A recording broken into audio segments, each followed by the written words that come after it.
Hello, this is another episode of XenoChat. My name is Tyler, one of the hosts, along with my co-host, Justin. Hey everyone, thanks for listening.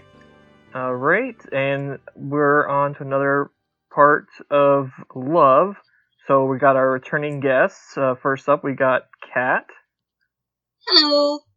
Okay, and we have Mary. Alright, and then we have Nick. Hello, I am back.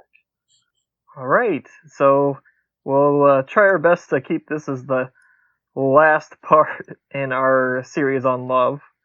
I mean, we don't really have too much Xeno left to cover unless we get another Xeno game in the future. No, not really. We just have Torna now. Yeah. Alright, so before we get into that, let's talk about the news, which we do have some really big news. Maybe. What if they rewrite some parts of Hearts?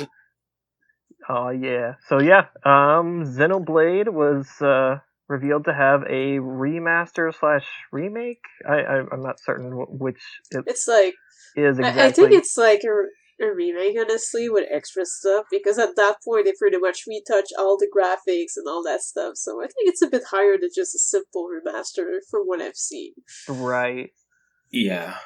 Unfortunately, in today's day and age, the line between remaster and remake is kind of blurred.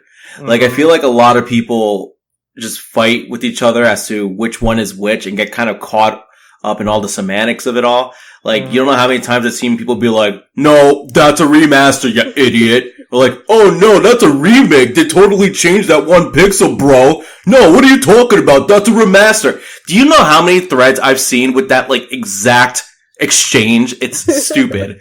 So, I'm just gonna say, we're going to get Xenoblade 1 again. There you go. Hey, what we're making here? And as people pointed, it seems like they added like something like the shoulder of, I think, was it Bionis? Yeah, the Bionis' shoulder. They seem to have added extra stuff there, so I'm looking forward to see where that goes. It's a definitive edition, which means that they more accurately define everything, and they added the UMN encyclopedia into the game. That would actually be kind of helpful. That would be. Yeah. That'd be really helpful. And every time you read it, it's always talking. That'd be cool if you narrated everything. Nice. I was kind of wondering if, like, they're going to rewrite the ending to Xenoblade 1 to take into account Xenoblade 2. Yeah, that could be cool. But it kind of already does. Like, there's a couple minor things that, like, people argue over. Like, there's just tiny details, like things that aren't named. But, the connection's already there. Yeah, absolutely. I'm just wondering if they're just going to make it a little bit more explicit. So, like... Mm-hmm. Oh, probably. Not to speculate. So, like, for example, show the Zohar. That'd be cool. Yeah, that'd be cool. Although, I don't want to speculate too much. They did only show it in the... I think we had the background a bit in Xenoblade 1. I can't remember. But if I remember right, I think I saw it once in Xenoblade 1. Because I remember, like, watching the cutscenes and being like, at that point. But yeah. I'm trying to think back to that, actually, because... But I think we saw it at that. Because I remember seeing a scene where he pretty much destroyed the world, but I think it was with the kind of quality cutscene of Xenoblade 1, so I kind of remember-ish, but I could be wrong. I'm pretty sure I at least remember a shiny cross-shaped light, possibly, but I'm not sure. Yeah. And it was the... So. Like, maybe it's because I'm fusing the memory of the scene in Xenoblade 2 and the scene in Xenoblade 1 where Klaus is talking. Just like, yeah. No, I don't remember it appearing in Xenoblade 1, because I'm pretty sure that was the whole point of Xenoblade 2, was that it showed the Zohar.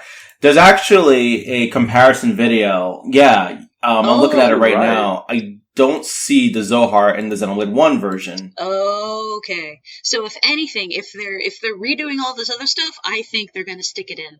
Do they even reference, like, directly the conduit in the first one, now that I'm thinking about it? I don't remember. I would have to rewatch the cutscenes, honestly. It's been a while. It's been so But long. I think they probably... Yeah, I don't think they would have referenced it as the conduit, because in Xenoblade 1, I don't think they would have used that same kind of terminology. Yeah, there are a lot of people who are probably going to be upset at how little we remember about this, but, you know... It's like, how dare we not remember this Stanley Kubrick level masterpiece? I can't believe you forgot the most defining moment in the entire game.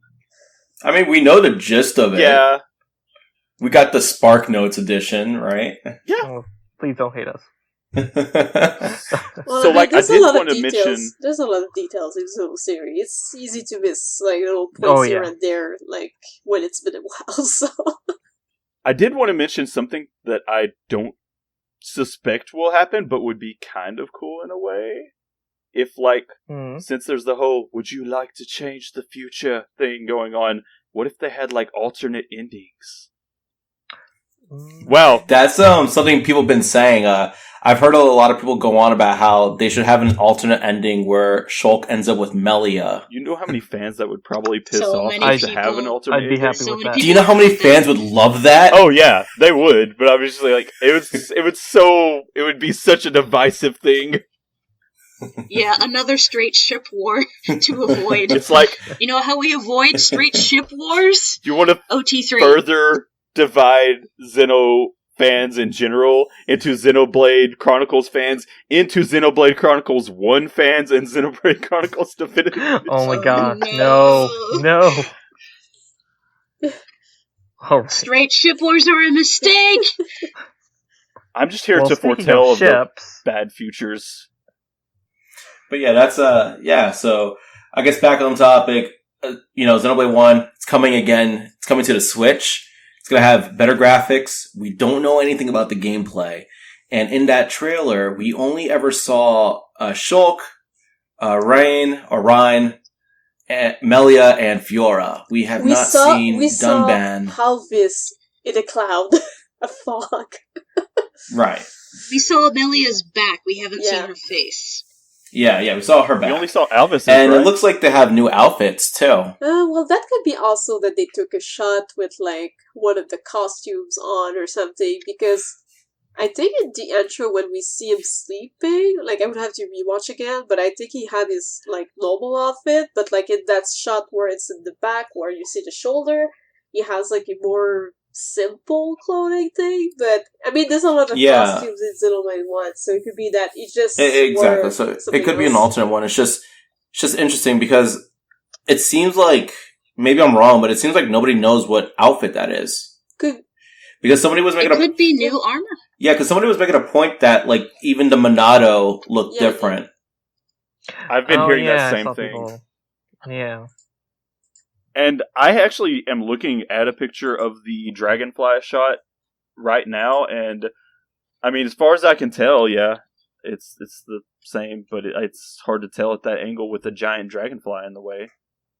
It's kind of. But yeah, I'm very curious to see. Oh, sorry. Go on. No, yeah, I was gonna say I'm very curious to see how that game ends up. Like what they're gonna do with the battle system. That's a huge question.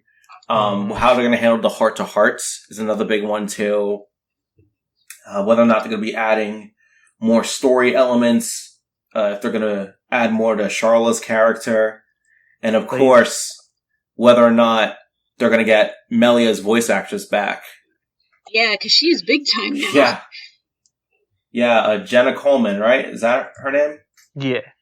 Yeah. It's going to be kind of interesting to see if she will come back to do new lines from Melia, or if they're going to do like a weird thing like they did in Tales of Vesperia, where they had like two voice actors. This is not handled by Namco, so I'm not too worried in that amount, I think.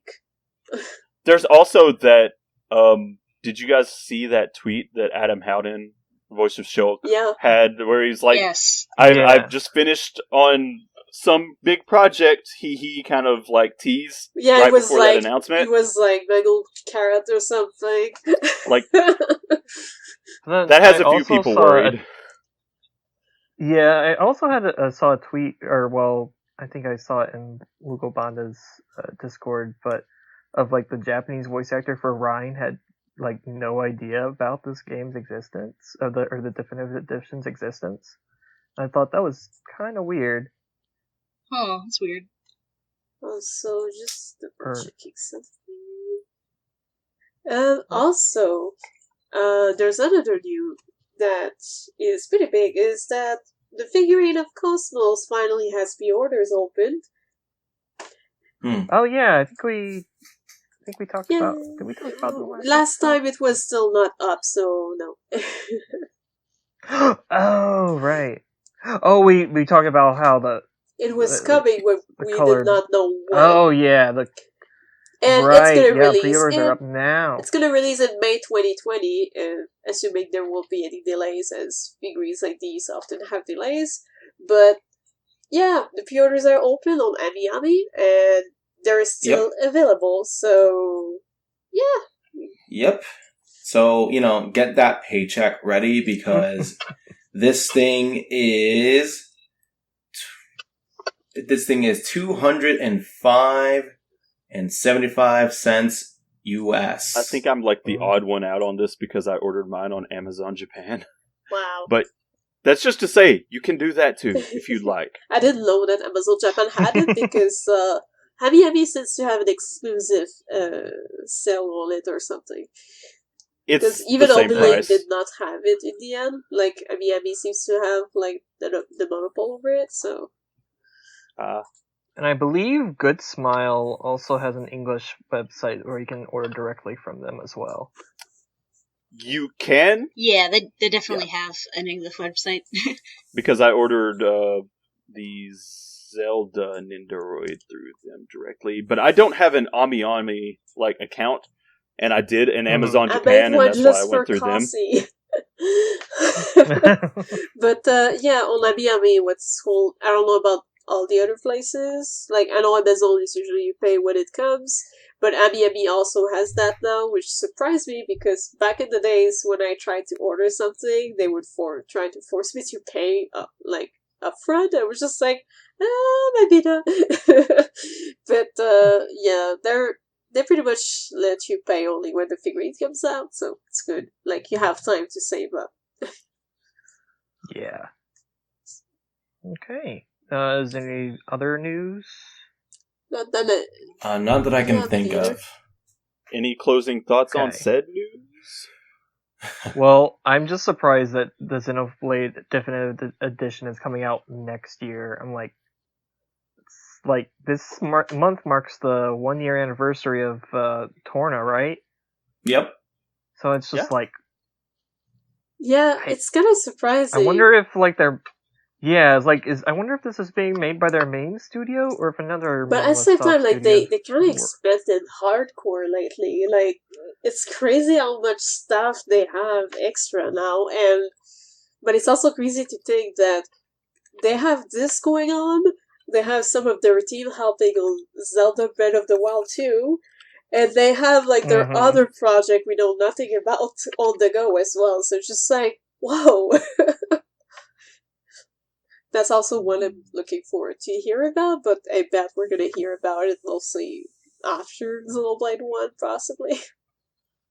I think the other day when I looked, they don't even have a Wikipedia page or anything on the Wikipedia page for the definitive edition yet, but that was 2 or 3 days ago now. So it's hard to say. All right, well...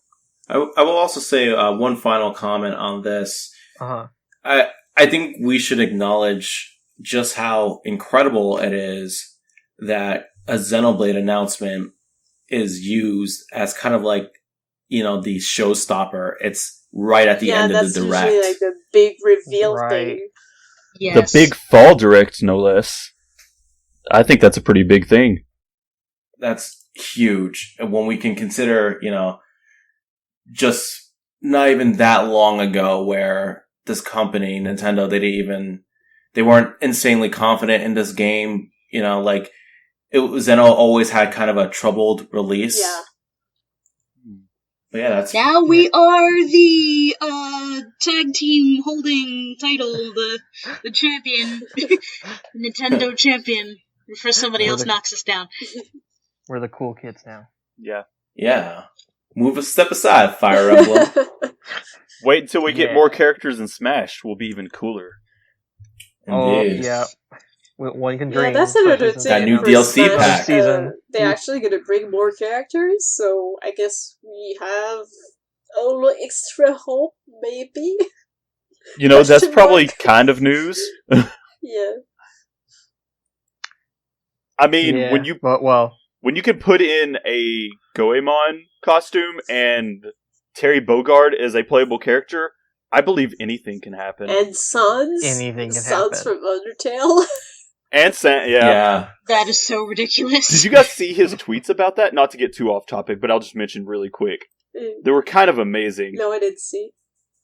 Because he was like, so yeah, Sakurai and I played, and we did this, and then he drove me home, and we talked about this, and he didn't mind my broken Japanese, and I'm like, he drove you home? You just straight up hung out with Sakurai like that? Okay, sure.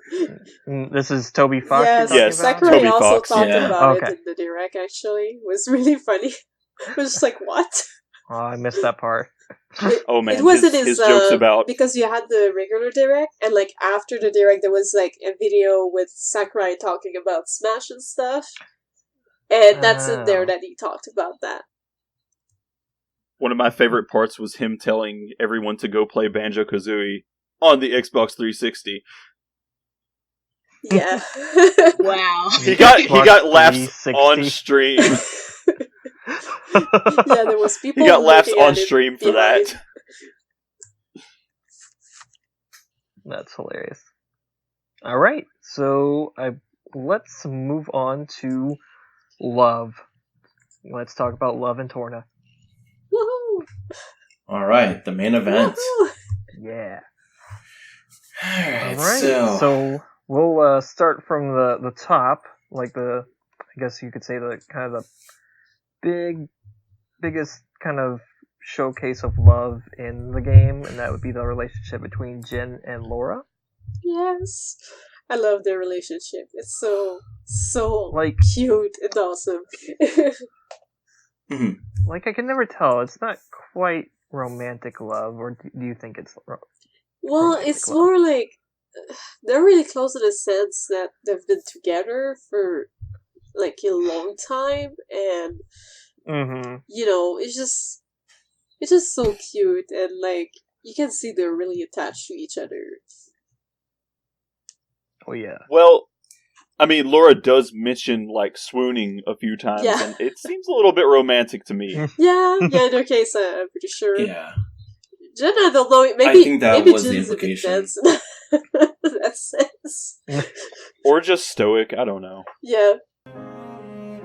My heart's pounding. Huh? But that was such an awesome line. what?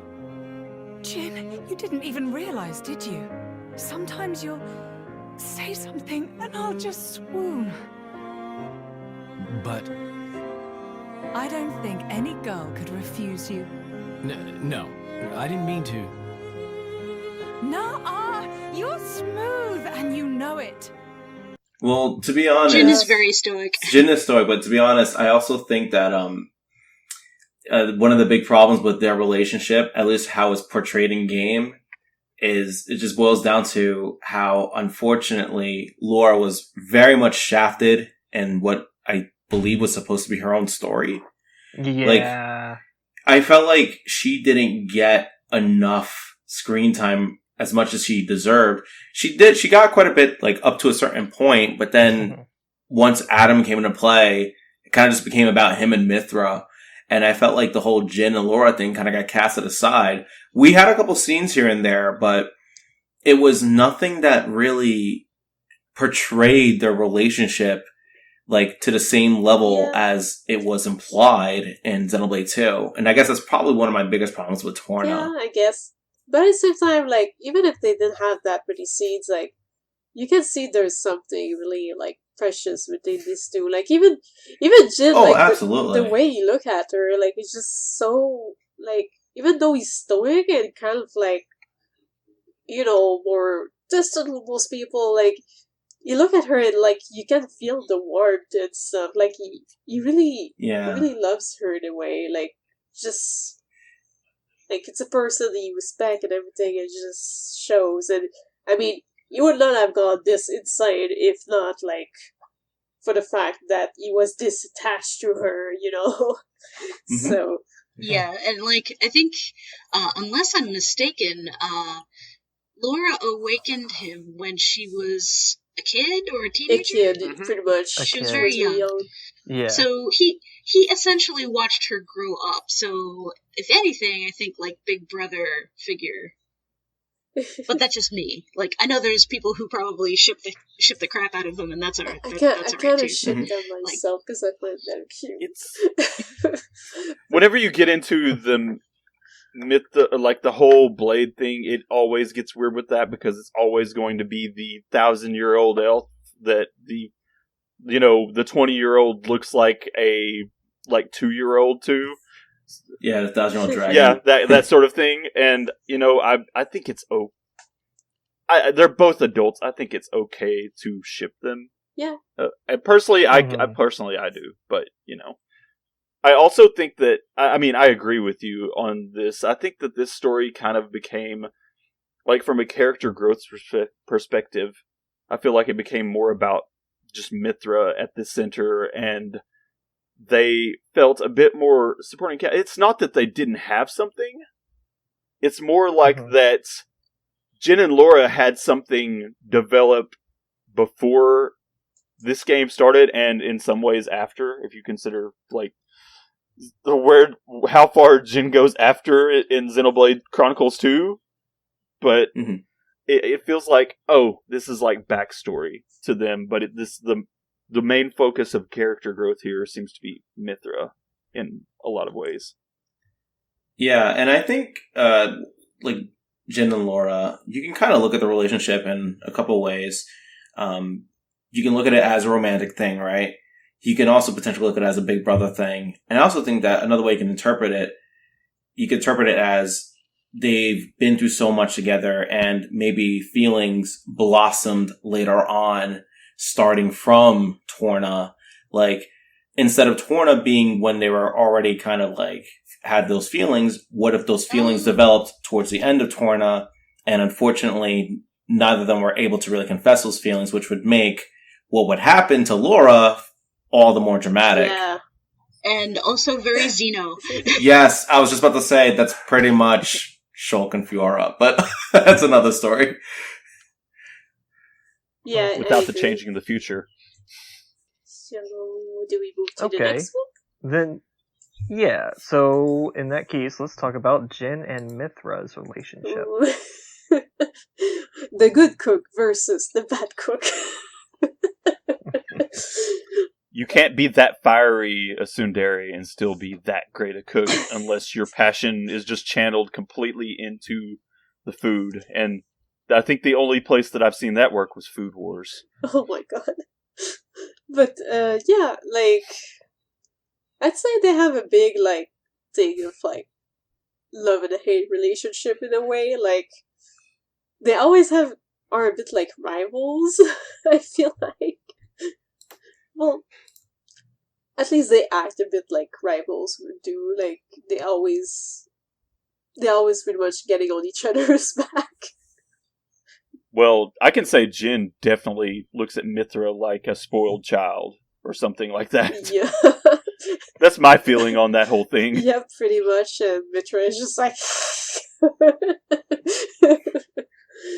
But, like, at the same time, I feel like they still have a certain respect toward each other. It's just that at first they really don't really like each other.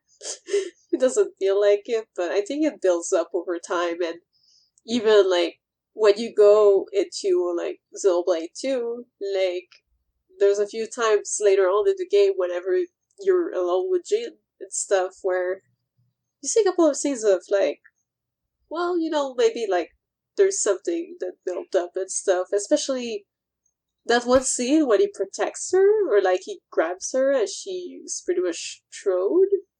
I was just like, well, like that was kind of cool, and like you can see that he cared about her and stuff. So in a way, I feel like their relationship started kind of like pretty much, I don't know, dog and cat kind of relationship, and it eventually like got a bit better over time, but they still kind of bickering at each other. At least that's the gist of how I grabbed that relationship personally. I don't know about you guys. Yeah, it's kind of similar to Mithra and Brigid in a way. Yeah. Yeah, I see that. You have the advantage of seeing Mithra in an even more extra state in this game. Yeah, and like I think the spoiled child really hits it on the head. It's like that's definitely what Mithra is in this stage of her life. And she's got that ego really going like hardcore in this one too. Yeah, indeed. Whereas like Jin is just kind of his, he's just his stoic kind of self, and I can see that clashing pretty easily. I don't know, it's hard to define Jin there a bit, because he doesn't seem like completely, like it doesn't seem like he lacks confidence so much, but a lot of the time, but he doesn't flaunt it in any way, so that's definitely a big difference in the two of them. And there are a few times in Torna where he makes some witty little snide comebacks at like Mithra and just different things like that. So yeah, pretty much. I think the cooking competition side quest was one where I remember that sort of thing happening a few times. Yeah, but even in their travel, that happened quite a few times. Yeah, exactly. Oh, and also, even in their travel, often, like, you would go like, oh, I'm gonna go cook, and like, Metro would just be like, what about my cooking? And the people would be like, crickets. Oh my god. There's actually... If we spend any time talking about Mithra's cooking, it's just like, I love that when you go to the campfires to cook, there's like a section for Jin's cooking, and it's all like this gourmet stuff. Like, just it sounds gourmet. Oh, yeah. It sounds like his food sounds amazing. It sounds like food you could not cook at a campfire that easily.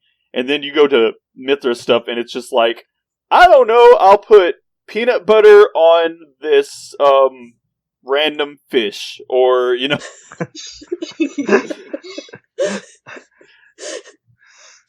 You're gonna have like mystery cooking with pixels over it. Roasted Greg's tail and I don't know, bunnet sauce. Bunnet sauce sounds good though. But, I mean, it sounds as good as fighting a bunnet. There you go. I mean, considering there are wood bunnets. But like a bunnet is just a rabbit, so if you cook the bunnet, you can make sauce from it. So bunnet gravy, and then add sugar or salt, and you've got sauce. Oh my god. True enough.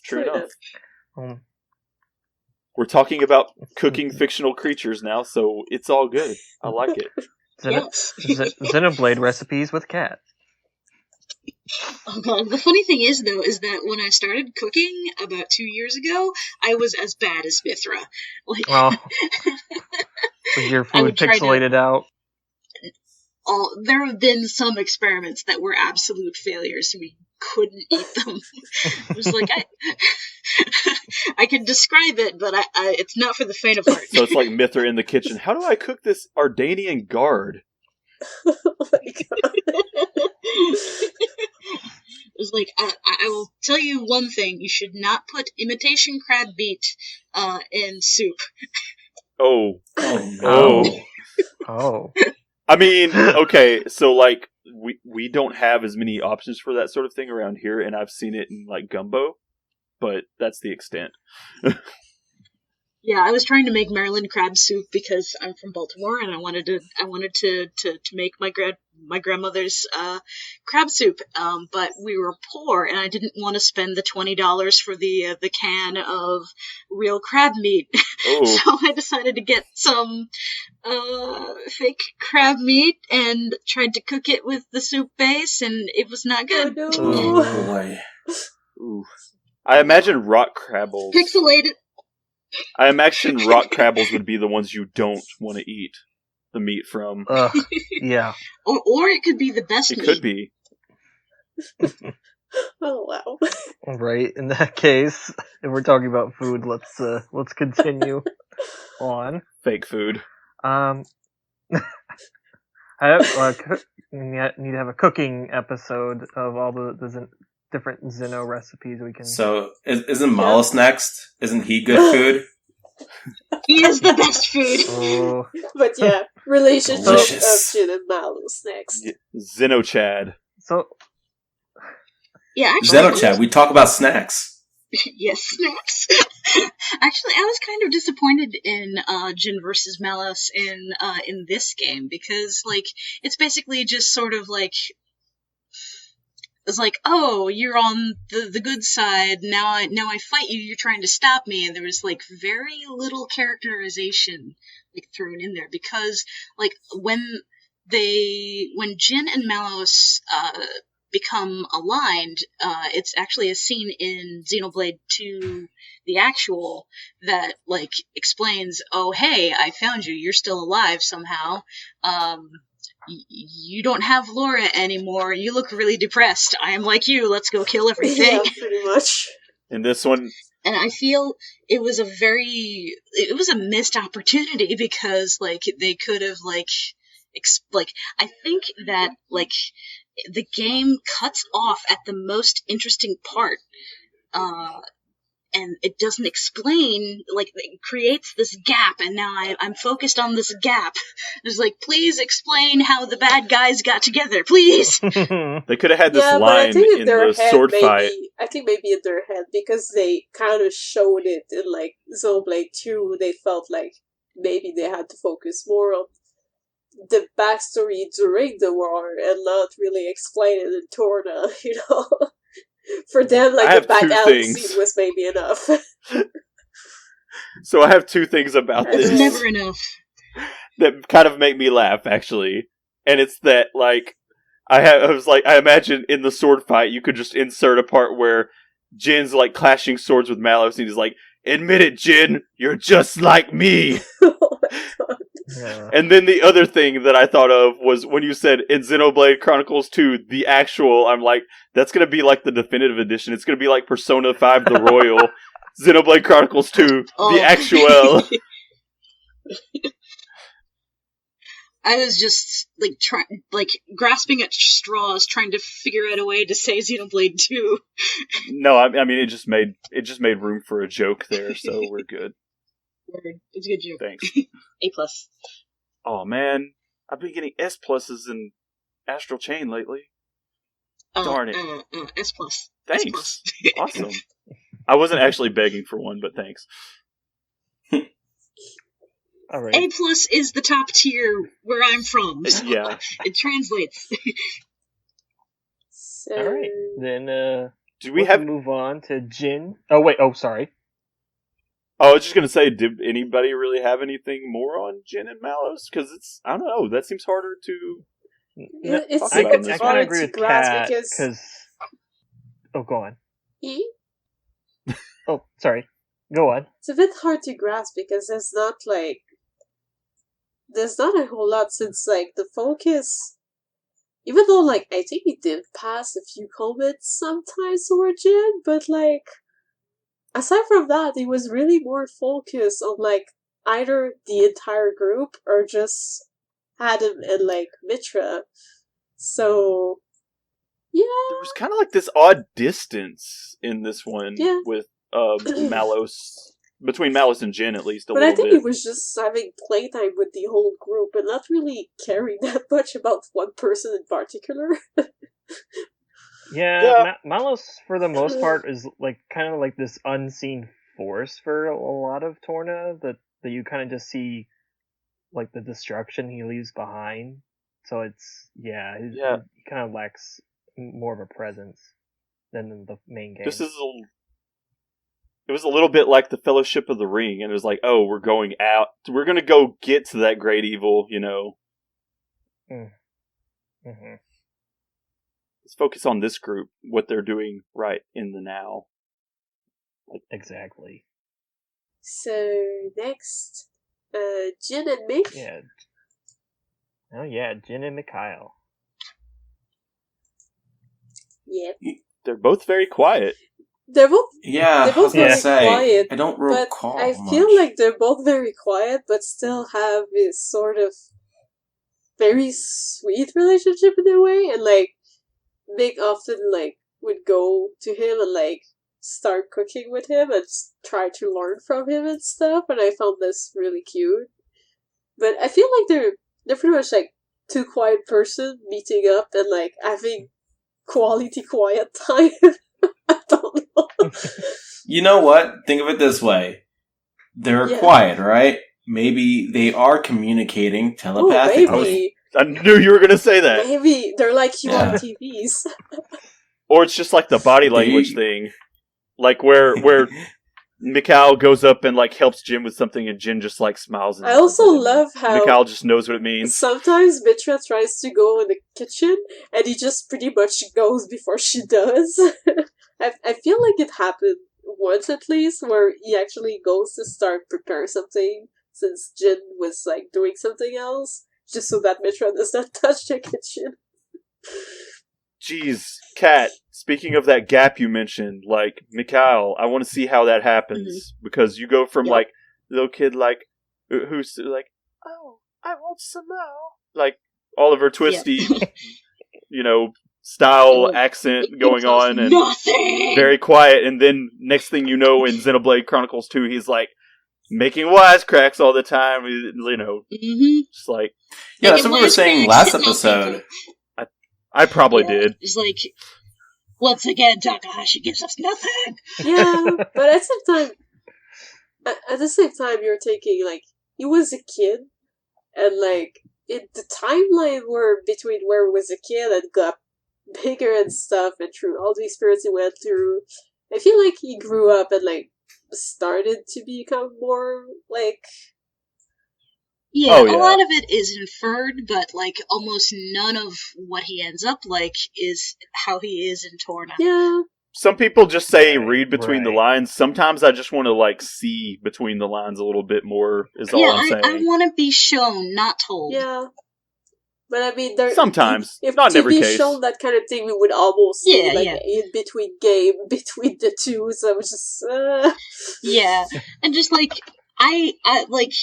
I don't know. Like, I feel like, I love Torna. I love the characters. I like what I got, but I feel like I'm missing a lot of key information about the characters I care about the most. Yeah, I really love the cast of Torna, too, and I would love to have more.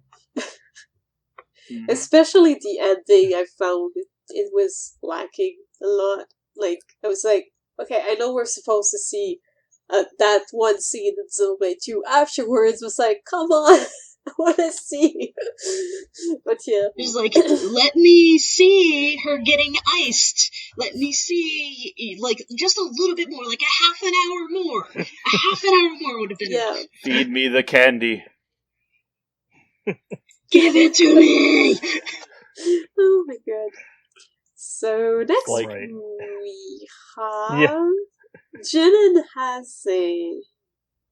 Or A's. Haze or A's. Hey. I'm trying to pronounce it in Japanese-ish because that's how it sounds whenever I read it. You know, doesn't she just have a different name in Japanese? Or I think she does, but I can't remember.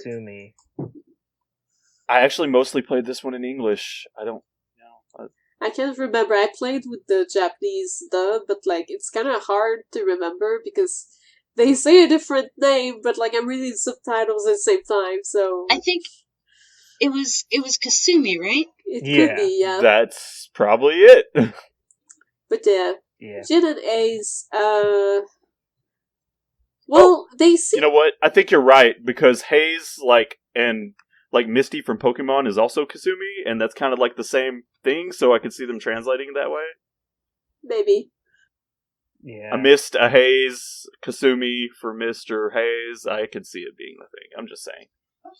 Yeah, and they did kind of like sort of translate some of the names. But yeah, Jin and Haze. Like, I don't remember much But about. I do remember some interactions between the two, and Mm-hmm. it was mostly around campfires. Sometimes you would have some interactions between them, like how Ace would be like, "Oh, why don't you use me more a little bit?" You know, because often, especially in the beginning of the game, you play a lot more with Jin, but then like you start playing with Ace as well, and she pretty much tries to say, "Hey, I'm useful too," you know. And Jin's pretty much like really sweet toward her too, and like you pretty much like encourage Laura to just like give her a spotlight somehow, and they seem pretty friendly to each other too, even though, you know, Jin is still like friendly in his own way and like doesn't always show full in the surface, but you can kind of see in his eyes most of the time like how like he means something in a warm way or something, even though he doesn't really express himself the best way. But yeah, I felt like there was a few small interactions between the two that were really cute. I think that just like by nature of Haze being, I don't know, she comes off like very humble and very just like nice and sweet in general and just things like that. And so I don't see them like being like particularly, I don't see anything particularly, you know, I mean, I feel like they're maybe at best, I feel like they'd probably see each other as like a brother and sister almost sort of thing, except for like, they're just, I don't know, they're just really nice to each other. They're, you know. Or are they just good friends, you know? Good friends, they're yeah. going together in travels with Laura, protecting her and etc. Like, it's cool. Their goals align. Yeah.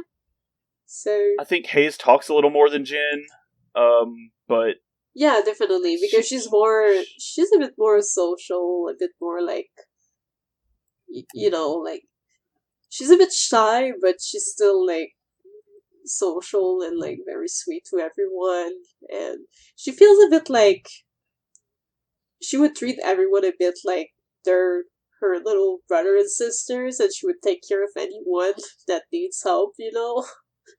I don't know. I don't want to like segue this to that or anything like that, but I was going to say it kind of feels weird, but I feel like I have a little more to say about Aegeon than I do about Haze in this one. Which I really like. I like Aegeon. Well, I think we'll get to him. Yeah, we'll get to him. We will. So, next one, Laura and Mick, which is pretty much, I think, a relationship of big sister and little brother kind of thing, because they pretty much find them in the village that's been destroyed, and she's pretty much like, you know, you could follow us, we're not like dangerous or anything, we'll take care of you, kind of thing. Yeah, Laura's definitely leader, like, she definitely made like a almost like motherly decision there to take Mikhail in, and just like, yeah, but she didn't want to just abandon him there, and like, I mean, Mick was also really he was really traumatized and a bit shy, a bit hard to open up and stuff, and the fact he opened up to their group, I feel like maybe it'd be a bit harder for him to just be like somewhere else with other strangers, because he would have like to go back into that whole process of like reopening up to new people and stuff when he wasn't really at ease. Even though Nick was still pretty strong, he just was really quiet. And yeah, just I really loved how like she takes care of him, and like he also like we said earlier, like he starts learning how to cook with Jin, and like he gets a friend too, which I think we're gonna get to. I'm not sure if I put it on the list. Did I put him? Yeah, I put them together. I guess. Yeah.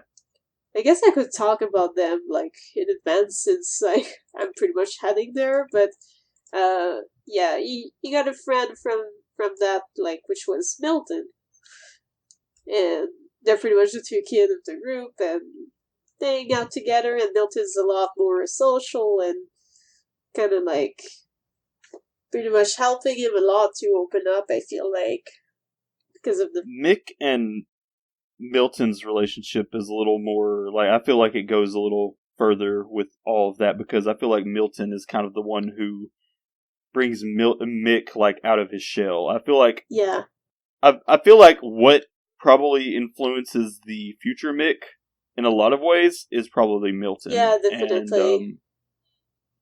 And, I mean, not in every way at all, but I mean, yeah, it's definitely there. I have these inner thoughts, just like theories, I guess, about that. Maybe Mick became kind of the way he is in 2 because of losing Milton, or something to that effect. Because I feel like, they're completely different in Torna, and then just like you see, like through the side quests and everything like that, like that Milton's always like happy-go-lucky, and he's always like supporting Mick in these ways, and they're both kids, they're both around the same age. And Mick, he's kind of got this, really quiet, like, he's very, like, shy in a way, and very quiet, and just, it doesn't seem, at times you look at him and it's like, is this kid just too traumatized to, like, say much of it or anything, or feel any way about anything? And then, like, later in the game, you see, like, where he starts, like, not very much of it, but where he starts saying a little more, or like where he will make like a slightly witty comment or something like that, and that's mostly in the side quests even, but it definitely showed that Mick, like the whole, like Milton definitely rubbed off on him a little bit in some way. There were times at which it didn't seem like he even returned the friendly feelings towards Milton that Milton had towards him, and then later I feel like he did some things or said some things that kind of proved that completely wrong, and that Mick just was not good at expressing himself, but he was getting better slowly. Yeah, I really love their relationship. It was nice.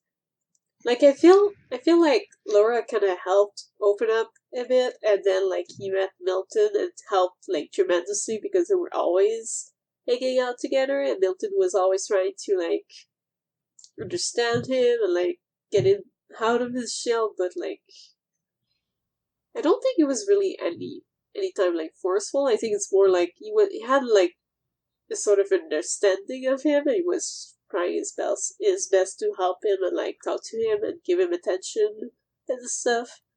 And, like, Mick also got attached to Jin without that cooking bros. But yeah, it's a cool relationship. So, we move to the next one, which is another big one. That is Adam and Mithra. Yep. She's the two maids after they kind of come in a way. Yeah, basically the 2 lead characters of Torna. So I guess, like, Adam is pretty much the counterbalance of Mithra. He's always there to kind of put her in her place. But he's also like so freaking nice that he has trouble to, like, put discipline and stuff. Like, I don't.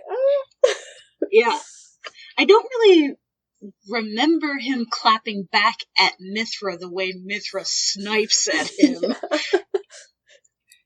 Well, he's always really calm, and I guess, like, what I meant to say was that, he's always kind of there to at least try to diffuse Mithra. Yeah. I guess that's probably the way I should have worded it. There is times, though, I don't remember the exact dialogues and stuff, but I remember there was times, though, where Mithra was about to do something, and he legit said no. Yeah, there was a scene like that. I know which one you're talking about. Because I do remember that, too. Yeah. But yeah, Adam is very much just the good boy. He's the good boy that must really, be protected. He cries so much. That's all I could say. He cries so much, like... he laughs so much. He's such a good bean. Like, oh my god, I love him. I feel like Mithra to Adam is like Adam getting in that dad practice a little bit. Like, he's got that goofy dad vibe a little bit to me in a way already because he's jokey but he's very he's already really good at it because he doesn't fly off the handle at all. He doesn't get worked up too bad. Yeah, pretty much. He's just he's very calm. The way he handles things is oh, seems like they've been together for at least a little while because he knows how to handle her pretty well. To talk her down. Really. Yeah. He'll just, he's got this sense of charm to him that I feel like he could just say, oh, now, just don't do that kind of thing. And, you'll probably be, yeah, okay, I should just be chill because, you are. But yeah, he's a good boy. And, they have pretty much that kind of relationship where, as you guys said, he kind of stops her a bit whenever she's about to do something bad. But also, trying to remember, but what I meant to also say, near the ending, how, their relationship goes maybe a bit to a darker side because of the fact that Mithra is pretty much shocked. Incredibly shocked and broken with everything that happened, and he still comforts her and stuff, and such a good beat, man. But that's I wish we would have seen more in that hand too, because they kind of leave after everything's done, and Mithra is starting to Pyra, but we don't really see how he sealed her and how he left, where he left, what he did. We know that he went to the Fawcett village afterwards and he found some stuff there because we know a bit because of Zerda talked about it before, but we haven't seen anything in that sense, and that's maybe another thing that I wish I would have seen at least a tiny bit of what he did after all of that stuff, because and even his wife is just, we never see her.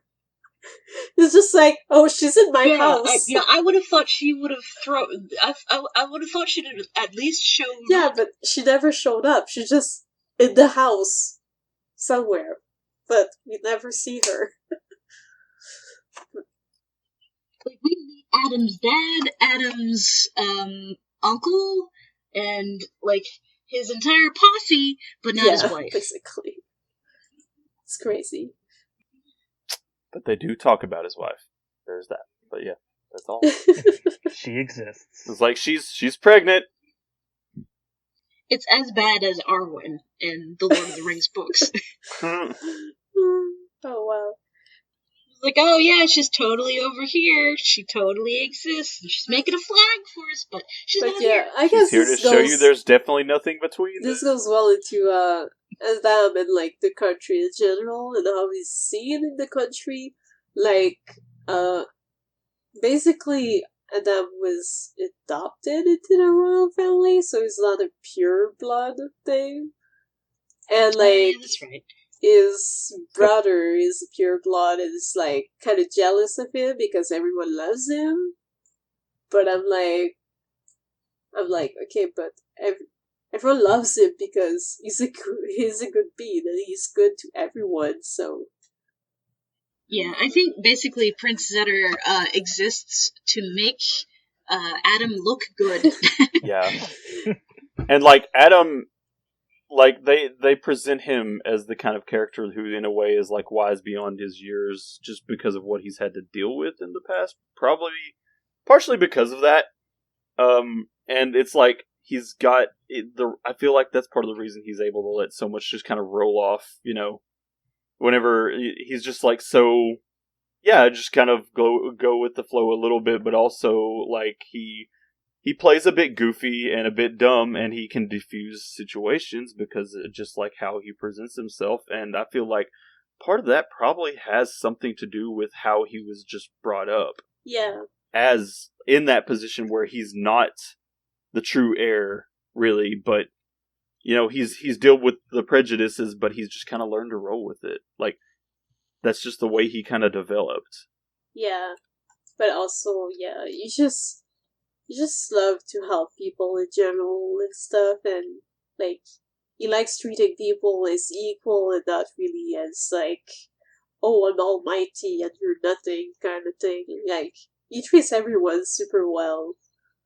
And I think that's something, it's pretty much what makes so people loves him, because he's not like a fake, or he's not trying to act almighty, just act like you're equal all the time, you know? Like, even like when someone says something toward him with like kind of courtesy or like royal title or something, he's just like, oh, please, just stop that, you know? So... Yeah, I think in the line of Adam, there's a little bit of Rex in there. It's like, he's not like raised as royalty, but he's definitely worthy. Yeah. Exactly what I was kind of thinking. Yeah, basically. So, I guess we can move to Adam and Laura, which, like, I feel they have a pretty good friendship and pretty good understanding of each other. And also, I love how Adam, like, whenever he meets her and Jin at the first time, it's like, oh my god, you guys are so cool!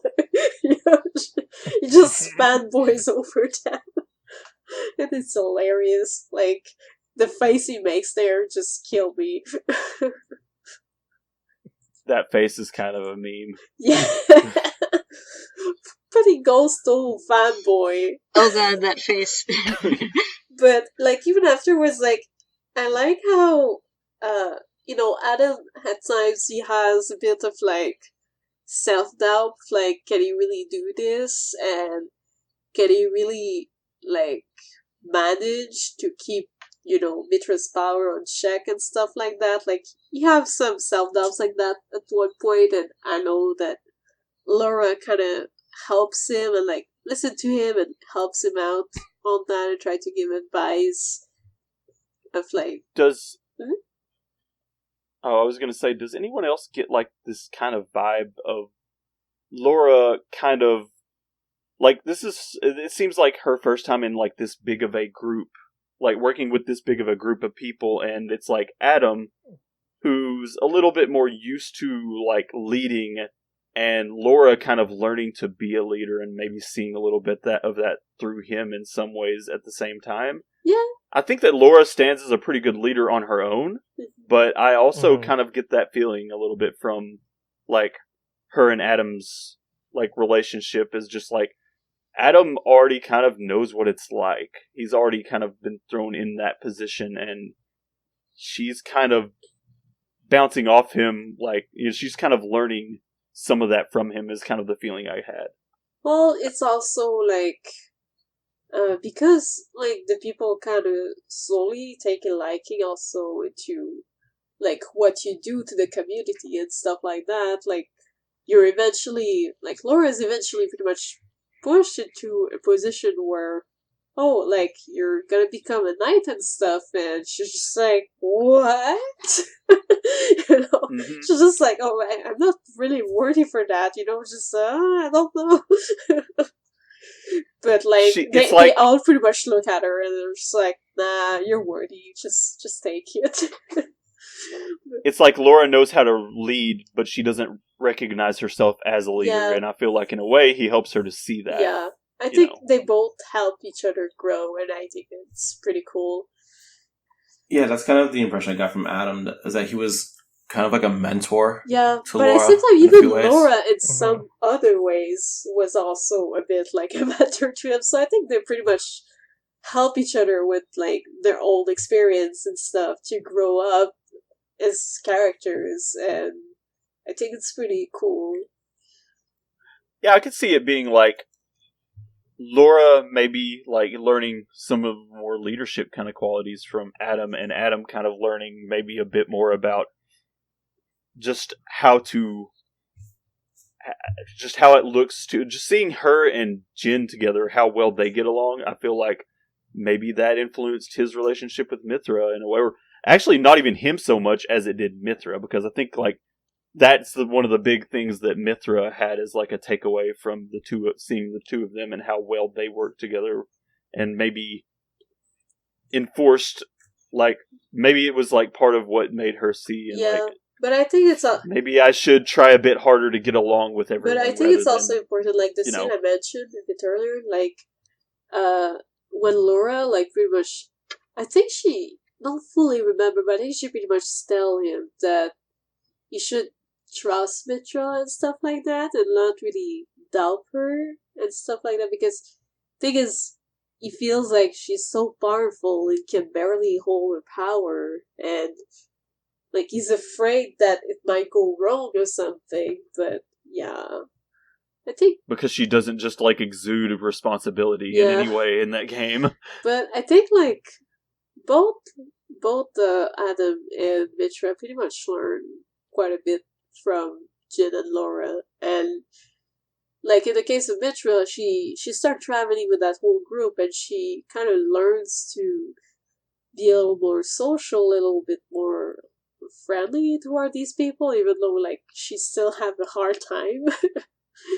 But in the case of Adam, like I said, I feel like Laura helped him have a bit more confidence into his ability to like, you know, be with his blade and like have more trust into like Mitra as his blade and stuff.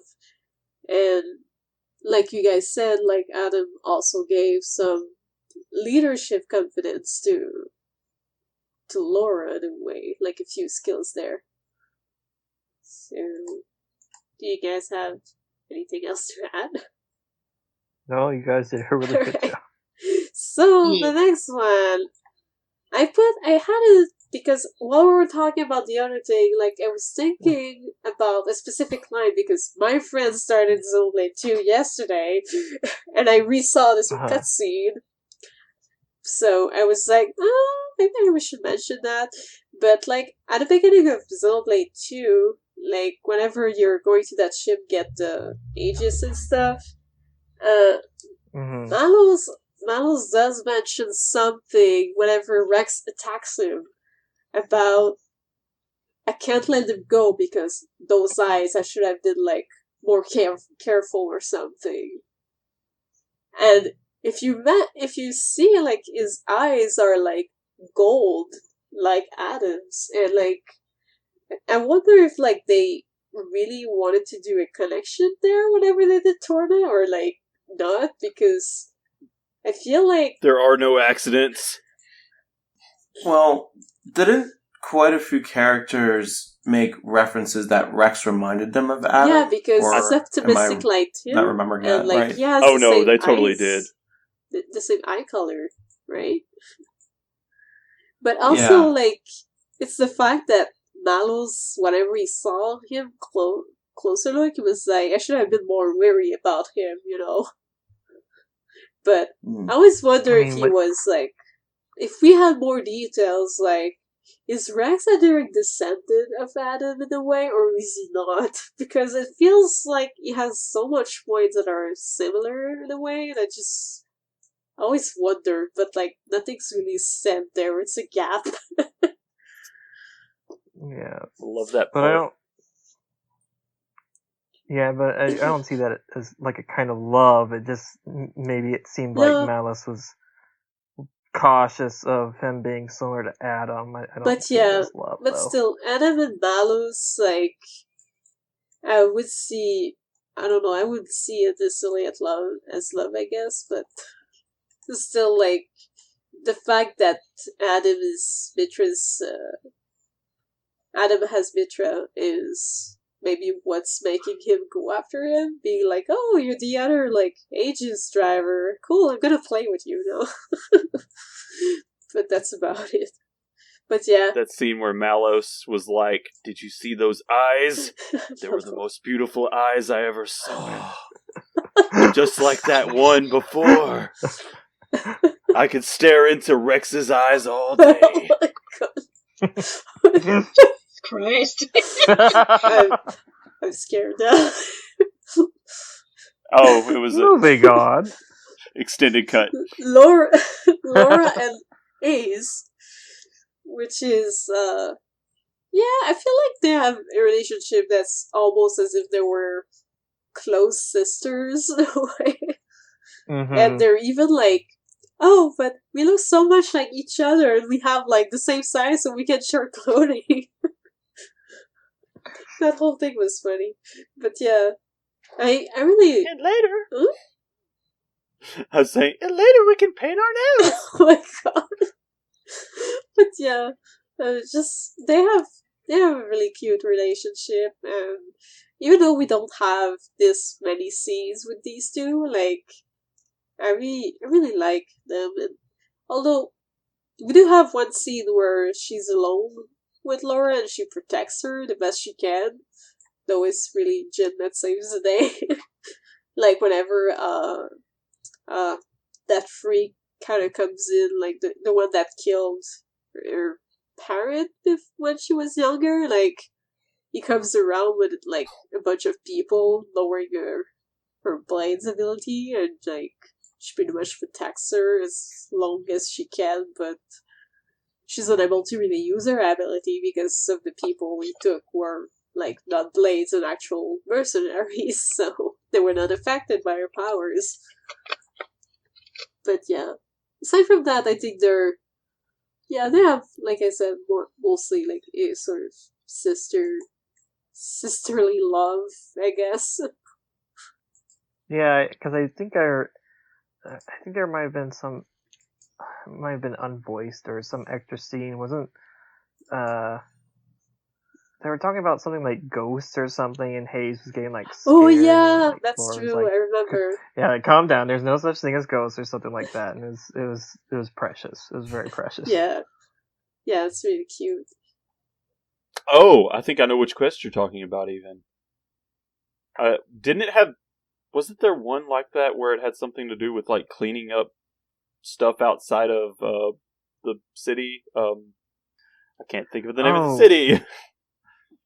Oh, the city in Torna? Yeah. Because they kept on finding like this stuff that a monster or something left behind, I thought. Oh, yeah, I think I remember that, because, yeah, you had to pick up like a bunch of garbage or something outside the city. Yeah. Which I just thought was really funny, because it's like, oh, we're about to go save the world and defeat Malos, but let's pick up some garbage first. Okay, no, that's not the name of it.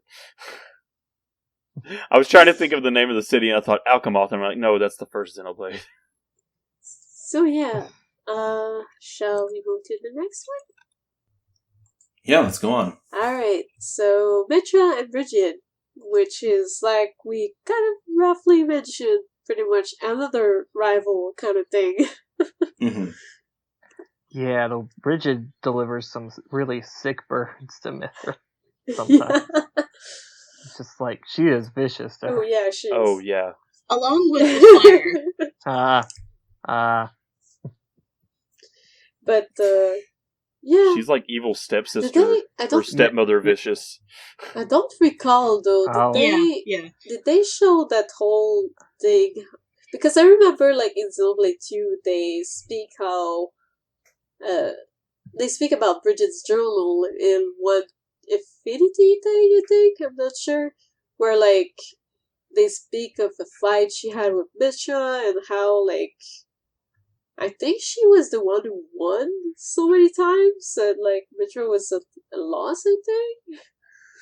I believe they actually discussed that a lot in the main game, in like Xenoblade Chronicles 2, actually, in some heart-to-hearts. Yeah, that's the thing, but at the same time, I'm like, I don't fully remember, did they ever show that in Torna? I don't freaking remember. Like, it's only been a few months and I'm already starting to lose a few details. But, yeah, I think they were supposed, like, around that Torna time to have some fights going on and stuff that I don't fully remember if, like, they showed one or if they just mentioned it. Between the two of them, I don't think I remember one. Yeah, but that's what I thought. I think they just mentioned it, maybe. Yeah. But still, well, they have a rivalry kind of thing going on. Yeah, whereas like Laura and Hayes are kind of like loving sisters, these are like kind of like bitter rival sisters that are kind of mean to each other, but they still appreciate each other. It's just they're really mean to each other. Yeah, they're not really good at expressing love towards each other. No. I think most of the Mithra versus Brigid discussions are actually in heart-to-hearts in Xenoblade Chronicles 2 rather than in stuff in Torna, from what I'm remembering. I remember the one in Moritha, for sure, where she talks about remembering back, and I remember a few things about her journal in the main game and also in Torna, but mostly they just like, oh yeah, she keeps the journal in Torna. Like, she discusses that a few times.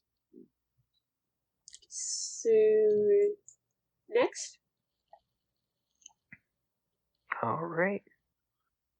Okay, yeah, next we have the more ordained peeps, and that's Hugo along with Bridget and I always pronounce his name wrong. Aegeon. Yeah, I'm always confused about how to pronounce that name, because my French brain also tries to pronounce it at the same time, and I'm just like, I'm confused. It's weird that they used Aegeon for his Japanese name, or rather, his Japanese name was not Aegeon, and the Japanese name for the Aegis is also not the Aegis. Hang on, I have to Google. But yeah, it's just I love this trio of people. I love more art and peeps. So I guess I'm gonna let his name wrong. I don't know how long Kat's gonna take on the Google. I guess I'm talking about a little bit though. Yeah, I have to find What were you trying to find? Yeah, we can start. So, you have Hugo and Bridget. Bridget seems to like Hugo just as much as, in a way, she likes Morag in the main game in a way. Like, it's... However, she won't do the heart for Hugo. No, that's true. That's true, but she still like seems to have kind of a close respect for him and stuff like that still. And Aegeon is as usual kind of quiet. He's the quiet one with the sword. Okay, so his Japanese name is Wadatsumi. I'm not exactly sure what that name means, but it's weird that it's like repeated translation. It sort of like ups his importance a little bit, but there is none. Wow. Yeah, that was kind of the thing. I was kind of hoping he'd get more screen time in the main game, but then he didn't. Yeah. But he gets a little more in Torna, but not a ton more. But I like how he's kind of like overly protective of Hugo, and that's kind of adorable. He seems a bit like this. He's Ziggy. Yeah, pretty much. He's pretty much like the guy that's a bit fatherly, but a bit like awkward at expressing himself. Like, so, I think he's like. If he is Ziggy, would that make Hugo Momo? Yes. Oh yeah. Isn't Hugo a bit Interesting, more, yeah. I don't know, a bit more like, because Momo's a bit more cute and innocent, and Hugo is a lot more like... Hugo... Yeah, Hugo is basically Morag in a boy's body. Yeah. Yeah, that's a good way to put it. But at the same time, like, he's really happy. Like, he still has more emotion than Morag did, in a way. Like, he smiles a lot more, he talks a lot more with people, and, like, he kind of gets close to his people still. And a lot of people They're all different enough. Yeah. Pretty much respects him. They're all different enough characters that it's not super easy to one them to any past character anyway. Yeah. But I will say about Egeon, actually, that I do like what he shows in Torna that he doesn't really seem to show in Xenoblade Chronicles 2, at least that I can recall. And then again, I might not have seen very many heart-to-hearts with him in Xenoblade Chronicles 2 at the same time.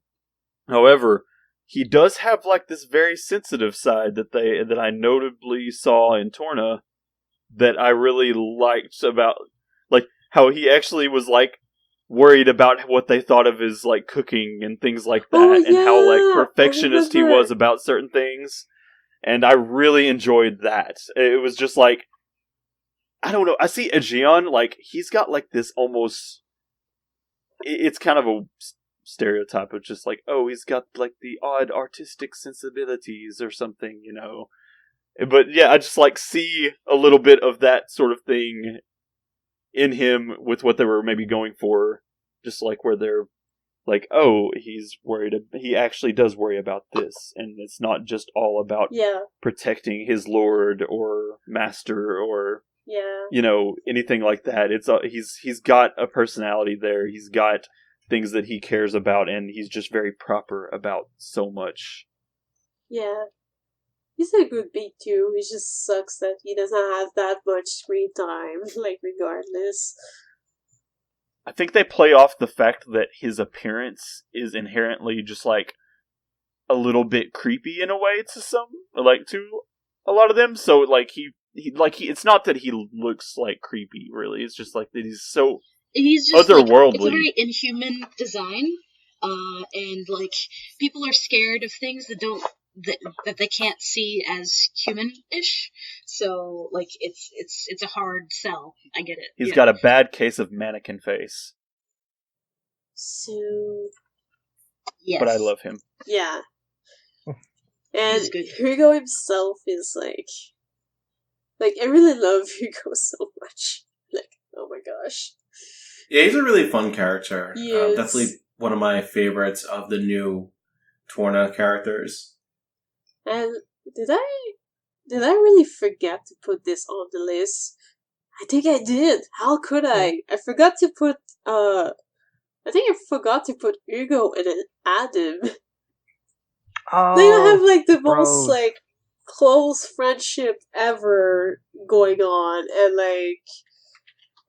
we cannot just pass that, because I mean, like, the whole time they feel like they're kind of like the best bros in a way.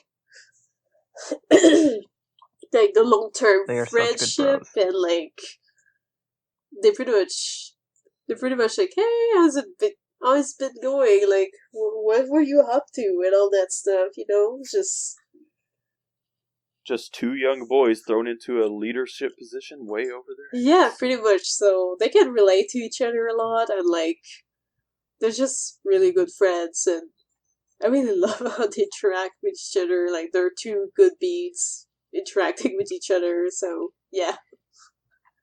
Imagine if you liked your world leaders. Yeah. And there you go. Yeah, it'd be awesome. So, yeah, I just really wanted to add that really quickly, because it's like, we cannot not talk about them. Oh no, that was a good catch. So the next one is Minot and his love for writing, which is something we see quite a lot within Torna. How, like, he goes around with his little book writing the adventures of people, and like how even in Xenoblade 2, it moves on to like him making a theater and like having these plays going on about the past and stuff, and I think it's really interesting.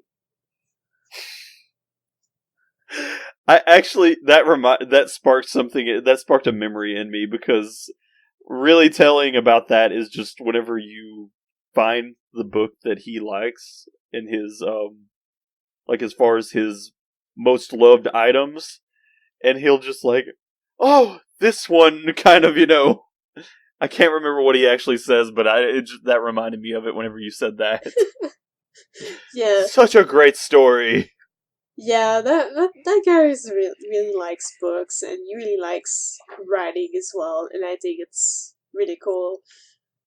Yeah, I liked how his skill was actually like writing books, and yeah, as you said, like 500 years later, he has his own theater where he writes his own plays. It's just, his love of writing is very admirable. Yeah.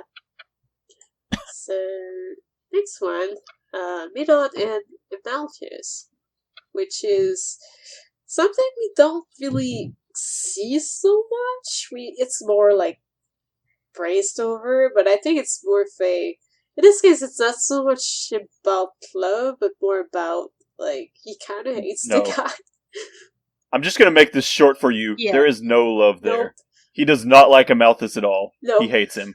There may have been at some point, but not anymore. Pretty much. But yeah, I still had put it on the list because it was still some kind of relationship that had been briefly mentioned, but like it was pretty much like, I'm breaking up with this dude. Like he's no longer with him. Yeah, it feels like a total breakup island, of like total awkward breakup. Like the entirety of, well, not the entirety of his character, but it leaches into a lot of what we're shown of Minoth.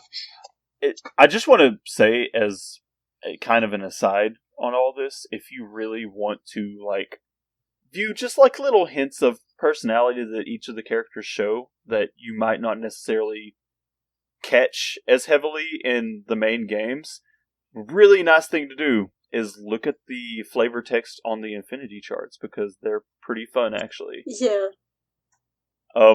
One that I love particularly for Minoth that I'm looking at now is like, hey Prince, we're best buds now, right? So can I borrow $1,000?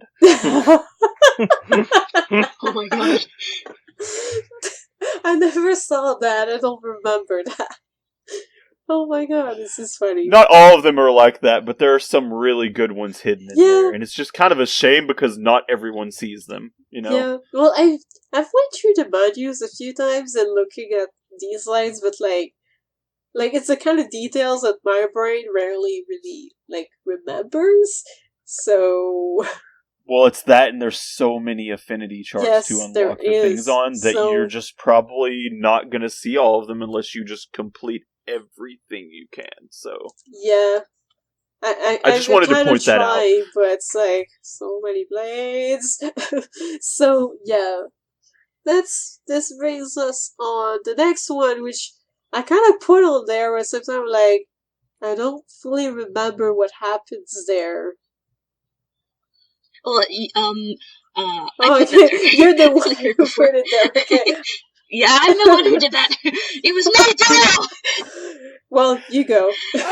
All right.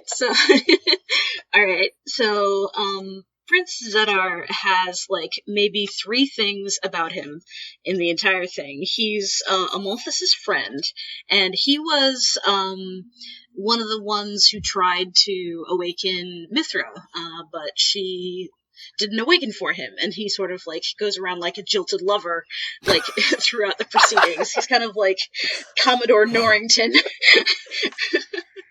of the series, and like basically all we know about him is what he wants, and like seeing him at the end of Torna, like just like it's not even dialogue, or rather there is like there's a couple lines of dialogue that he and Amalthus share, and I think it's like, I forget what exactly they are, but there's like, they're definitely conspiring, and when going back to the main game, and you see how Tantal is the way it is because of this guy and his friendship with Amalthus.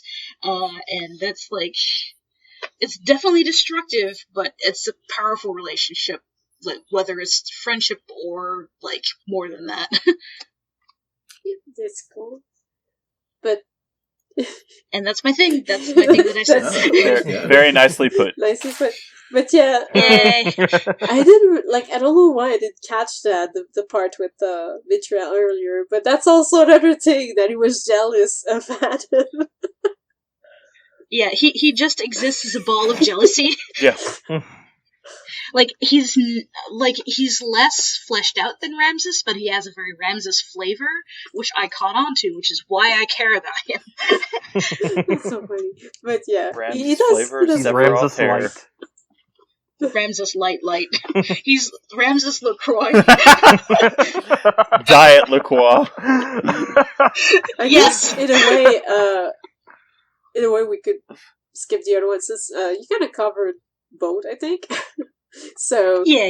Okay. The next one is Amalthus and the world / the architect, but possible hope that turned into hatred kind of thing. Oh, that's another one of mine. So basically, Amalthus has a lot of feelings about how he feels the world should be, and a lot of that or actually, they don't even show him in a state where he's not turned in game. Like, I thought that they would go over that. I was gonna say, I didn't think they did. Yeah. No, that's another thing in the gap! Yeah. But it's like being with the Praetorium and being around the one offshoot NPCs that he's surrounded by in the Praetorium, there's definitely a sense that he used to believe and he used to try very hard. And back when he tried, he was friends with Menoth, and back when he tried, he was working with the older pope. I think his name is Radalis, and I forgot who Blue Sellers was. Oh! Blue. Give me.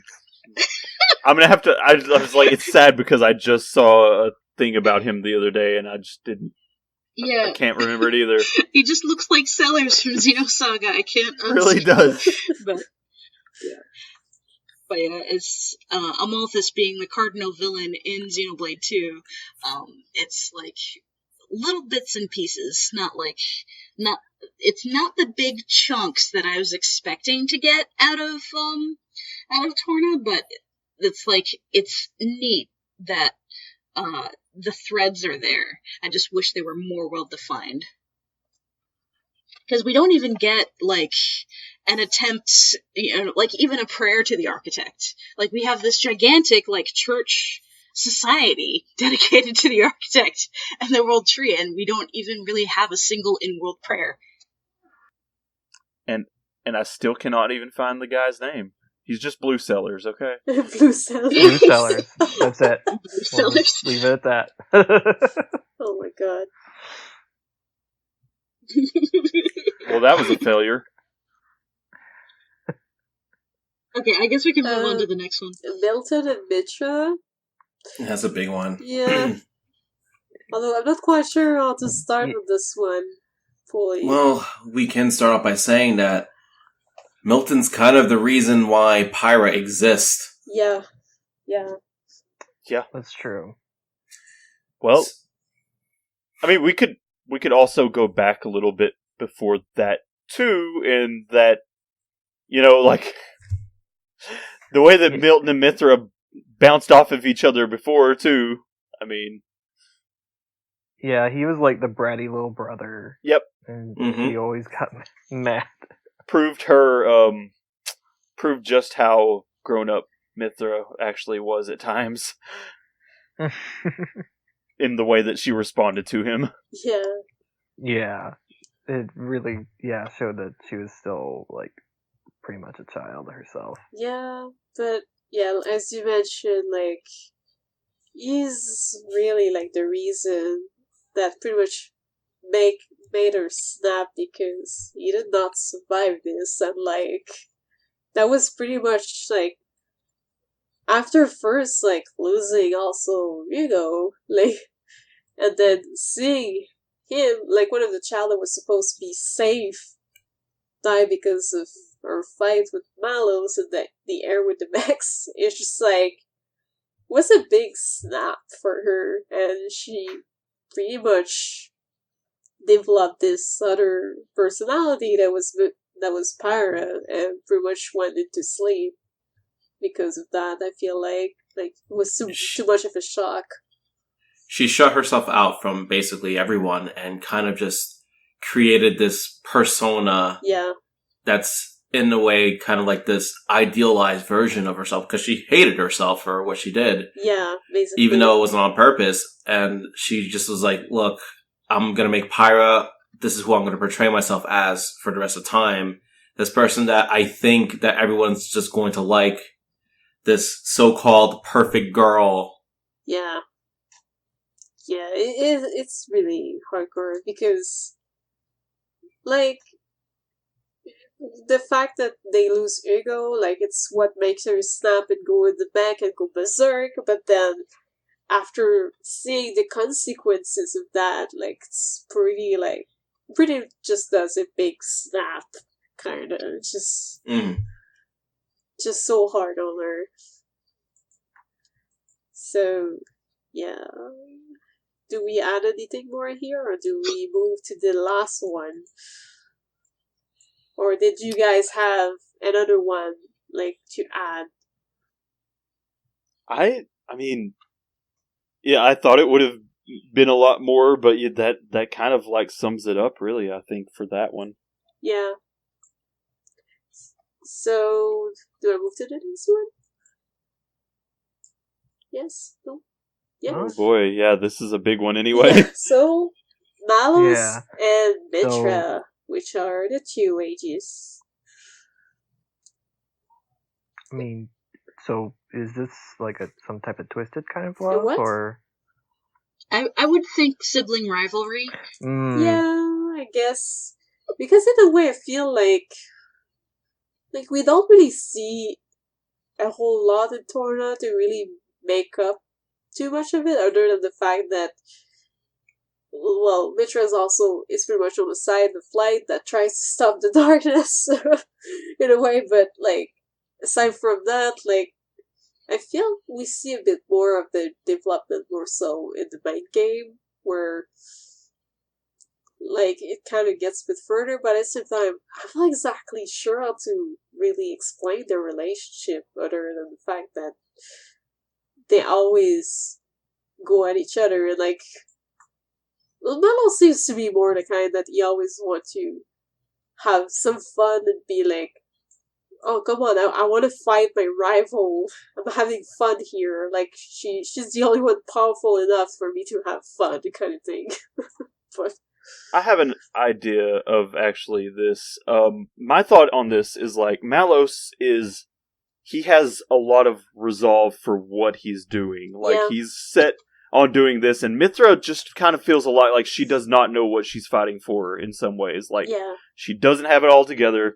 She doesn't acts like she's confident about this, but she really is just covering up for that she doesn't, and she feels like she doesn't really know what to do with herself as compared to Malos, who is just like, he's already made up his mind. Like, whether it's the right choice, he thinks it is, and he's dead set on thinking that it is, and he's not changing. He's got the will to do it, and he's got no doubt that he can do it. And then you have Mithra, as opposed to that, who is like always downing herself, and he plays into that. He sees it, so he eats at her and like feeds her these lines about how she doesn't even, is like, he knows. He can see right through her, and he exposes her for exactly what she is at times. And that's why he makes such an effective villain a lot of times, is because he has the ability to do that to basically the strongest member of the good guys party. And the other guys are trying to help her out. They're trying to make her see this. They're trying to show her what they're trying to like help her realize why she's doing this, what she's here for, and things to that effect, I feel like. And be support for her. And Malos, he's already got, like, all he needs is himself because he's already made up his mind. Yeah. He just knows how to break her down because of that. Yeah, pretty much. Like, I would not have been able to explain it at all. Because I kind of see it, but I was like, how to put it into words? Just... But, yeah. Oh yeah, Malos totally toys with her through a lot of this game. So, that was what I came away thinking about all of that. Yeah, it feels a lot like it. But at the same time, like, around the end of 2, it feels like you kind of, like, I don't know, I feel like there was something else going on around the end of 2, but I can't put my finger on it. Like... Well, I think that he kind of starts to see a little bit the error of his ways towards the end of 2 on that. But it's kind of too late, kind of. Yeah, it's kind of beyond it at that point. It's just like... It's kind of like when fate happens to go not his way, he's kind of like, well, maybe that is the way it's supposed to be, kind of thing, is the way I kind of felt about that. Yeah. Like, he doesn't totally just like... He's not like the Shredder, you thought you killed him, but he's gonna live beyond death and just come back and just like, no, I'm still right, kind of thing. Yeah, pretty much. So, I think that pretty much covers it. He's not Dio. Oh, Dio now! But, Xenoblade doesn't have enough JoJo references. Well... There's a couple. Xenoblade 2 had quite a few, in a way. I mean, like, you have Gord, you have, like, Zeke and Pandoria, like, pretty much doing a bunch of JoJo poses and being ridiculous. The best JoJo reference... I'm saying, though, is there's needs more of it. Sure. The best JoJo reference in Xenoblade 2 is putting Newt on Morag. Because if you do, I think Newt's level 3 special where she does, like, the ora, ora, ora, ora, ora, Morag actually kind of like does like that Jotaro Yore does a pose. It's kind of cool. Oh my god! Oh, because she's got the hat. Yes, and she actually does like that back turn. Notice this? How could I not? Well, maybe I think it would depend on if you had. Okay, that's Morag it. Morag is Jotaro. There you go. Yeah. I mean, she's the same kind of like stoic character that cares about the others. And she calls everyone else a bitch, so... Oh wait, that didn't happen. No. What Xenoblade 2 did you play? And where can I get it? I'm sorry, I mistook it for JoJo so much that I just didn't know. Oh my god. So yeah, I think that's pretty much hence our love collaborating, and I guess we can go into wrapping this up. Well, actually, I don't know if you guys still want to, but we talked about maybe going around and asking, like, your favorite pairings throughout the series. Totally forgot about that. Oh, that's a tough one. Oh boy. Well, that's a tough one. I mean, this can be canon or non-canon. You don't have to pick an absolute favorite, but you can just, like, say, hey, I like this ship because this. Of course, I think we did that to some extent. If it's true, the entire Xeno series, Chaos and Junior all the way. Totally not biased for these two. But yeah. I'm going to make like a really... This is going to be pretty divisive, but I'm going to say Ziggy and Shulk. Oh wait, never mind. What? No, this entire buffet, and that's what you put on your plate. Completely disregard that. I just love that part where they meet. No, I'll think on my real one though. You guys go. I guess like Cat, you go. Yeah, go Cat. Oh no. Okay. I am still very attached to Cherenkov and Margulis, but not in a canon sort of way, in a more like wishful thinking, I wish they could work out kind of way, because they're both pretty. That'd be some sadomasochism going on there. Oh my god. Yeah. Well, he does deserve better than his wife. That's for sure. Yeah, Margulis is maybe one step better than his wife, but still pretty bad. But I like to write fluff fanfiction where they work it out. I guess I guess I have two.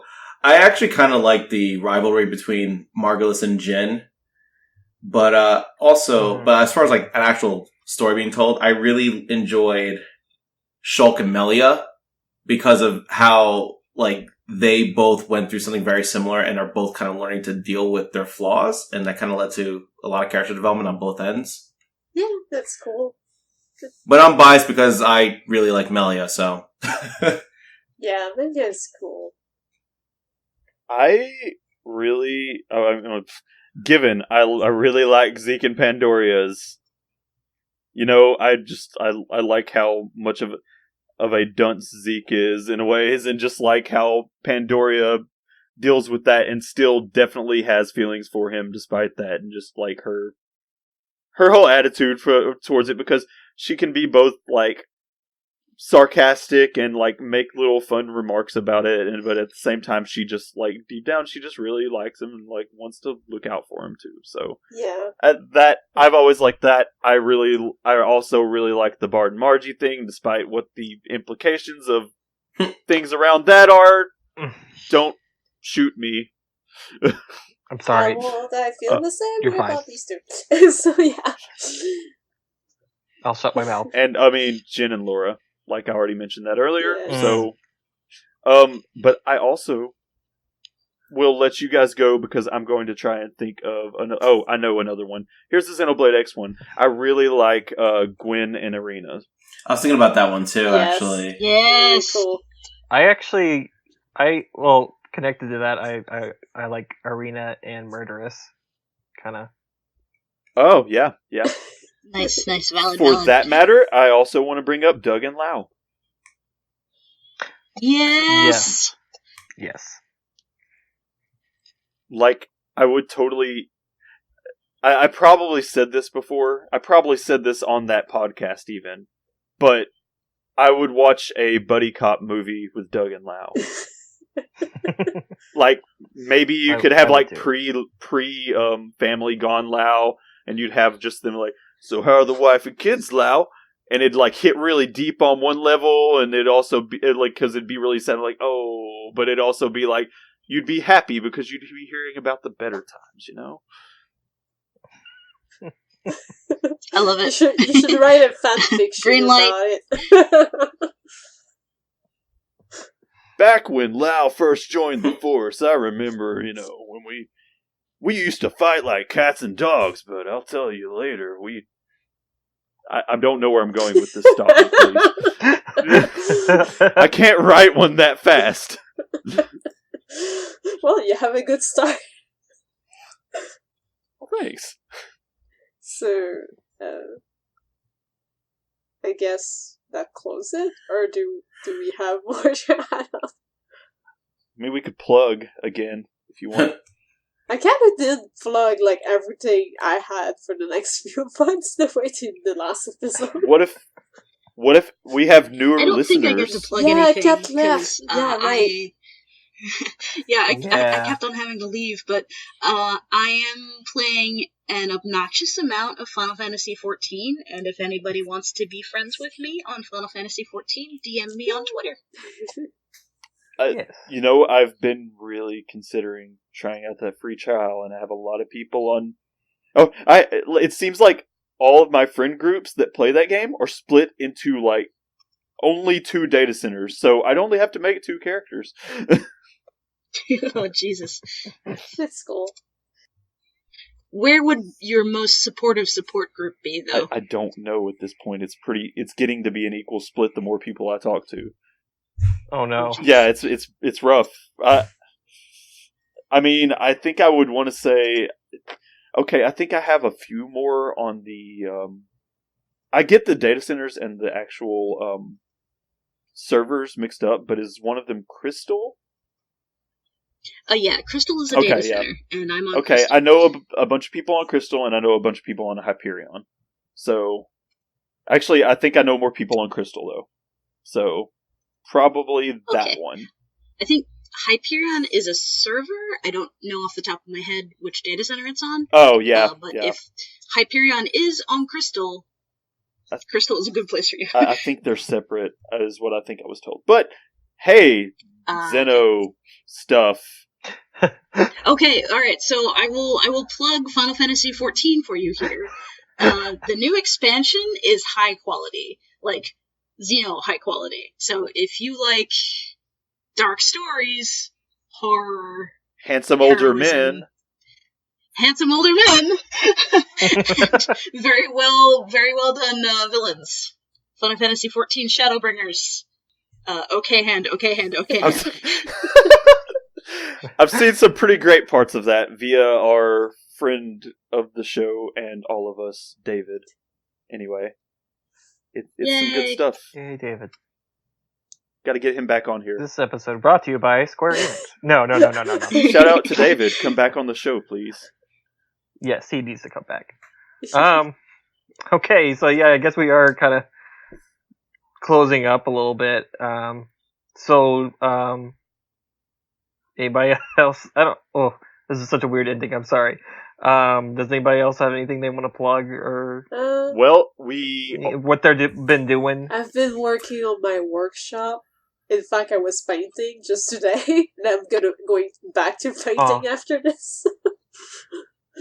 But we're solely working on that cosplay workshop for Epic Xeno cosplay making. Nice. So, yeah. Not a lot for me, kind of taking a break to just play some games, and I find that I went back to Xenoblade Chronicles X again, so I did go to a con yesterday, but, like, I don't have much to say about that anymore, and I don't have much else to plug, other than I am probably in the next few weeks going to really start working on getting ready for my next stream, which I will be playing Xenosaga 2 for the sort of the first time. As I got a little taste of it. I got a little taste of a part of it. Yeah, thing is, when you were at my place, you started it a bit, so... Yeah, I started it, and you know what? I actually enjoyed it pretty well so far. Yup. And I mean the gameplay. And the story was, like, really, really good. Yeah, the story of 2 is really good. I love it. Especially, like, if you're kind of close to... If you like the URTVs and their stories as well as, like, some other specific things in Xenosaga, like, Xenoblade 2 really hits. It's just like, oh my god, this is amazing. But yeah, I guess we're gonna leave the place to Justin. Do you have something to play? Alright, so last weekend I was at a convention. It's literally called a video game con, and I was up in Parsippany, New Jersey. And I was a co-host for my friend's event called Tournament of Voices, which is essentially like a voice acting game show. And I was a co-host for that. We recorded it. That should be up on YouTube very soon via my friend's channel known as Retro Roulette. So be on the lookout for that. That was a really, really great time. Had a lot of people participating. It was just a lot of fun. And other than that, I had a panel today. I did my short and sweet RPG Support Your Time, and that was really good. And other than that, I've been streaming lately. I've been playing just various games. I'm still trucking through Dragon Quest IV, and I will get back to streaming that very soon. I just had to stream a couple days ago for River City Girls, which is a really fun one. Yeah, it looked really cool. And I can't wait to be playing that more. That game was hilarious. Yeah, and it's even better in co-op. Last night, I was at my friend's house, and we were playing it together, and it's just so much better in co-op. It was fun in single player, but co-op is just like another story. like, I didn't expect, like, that level of animation and just, like, really good written dialogue that was legitimately funny. It was a good stream. It's really, really good. And the animation is even better, like, in person, like, when you actually see it. Because I'm sure, like, the stream, the capture is probably, like, a little bit off, but, like, it's nuts. Like, you watch them run, and it was just like, wow, this is smooth. I mean, it looked pretty smooth from there. Well, that's good to hear. But yeah, that's pretty much everything that's going on with me right now. Alright. Okay. Well, there's not really much going on with me. I ordered a Xenosaga cosplay and it came in, and I love it. So that's the big thing with me right now. Like, if I could, like, stream and stuff, I would, like, wear because I got an Alan cosplay. I would stream myself building, like, my figurines as Alan. That'd be pretty funny, but... You know what? Whenever you receive Cosmos, you should do an unboxing video as Alan. Yeah. Oh my gosh, yes. That's a great idea. I need to do that. Yes! It would be iconic. Multi-person streamed that build day for different figures. I still have Siren here, not put together, and I need to get paint for it. But, yeah. Yeah, I still have my Telos in her box, and I'm very intimidated to put her together and paint her. You can't do it. Oh, well. Yeah, someday. Someday. We'll both put our figures together someday.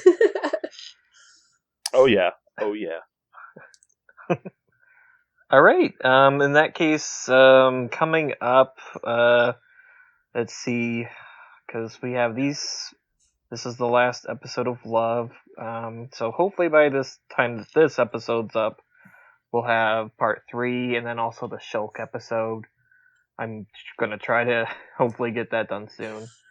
Yeah, I think I don't think we have anything else planned as of yet, but be sure to check out our Twitter for the latest information about future events or podcast episodes or polls.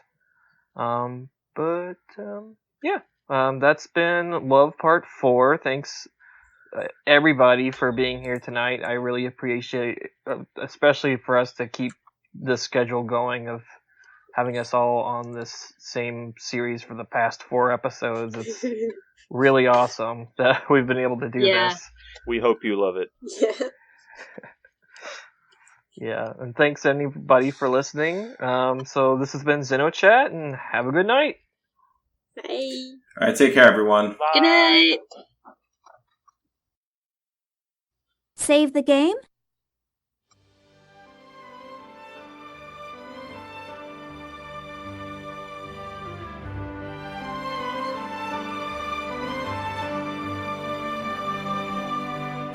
Sentimentally, the time passes by, and all we shared was a moment, I know. But that moment will shine us through to the sky. So don't